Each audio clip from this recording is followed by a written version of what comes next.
আমি স্বীকার করছি যে আল্লাহ যদি আমাকে সাহায্য না করেন, তাহলে আমি কোনো কিছু করেই গোনার থেকে বাঁচতে পারবো না। এবং একটা হাদিসে এসেছে যে অনেকে আখেরাতে উহুদ পাহাড় সমান নেকি নিয়ে যাবে, কিন্তু তারা ওই দিনকে হবে প্রকৃত মিসকিন। কারণ কি? আল্লাহ তাদের মাফ করেননি।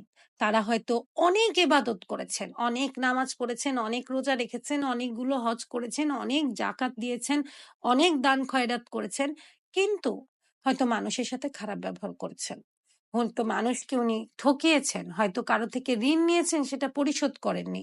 আল্লাহ সুবহানাহু ওয়া তাআলা কিন্তু এসব মানুষদের উপর অসন্তুষ্ট থাকেন, এবং তখন তার যতই কর্ম থাকুক না কেন, যতই ইবাদত থাকুক না কেন, আল্লাহর রহমত কিন্তু সে অর্জন করতে পারবে না। কারণ আল্লাহ কিছু বেসিক জিনিস আমাদেরকে নির্ধারণ করে দিয়েছেন, যেগুলো মৃত্যুর আগে আমাদেরকে নিশ্চিত করতে হবে যে আমরা এই কাজগুলোর ক্ষমা চেয়ে নিয়েছি,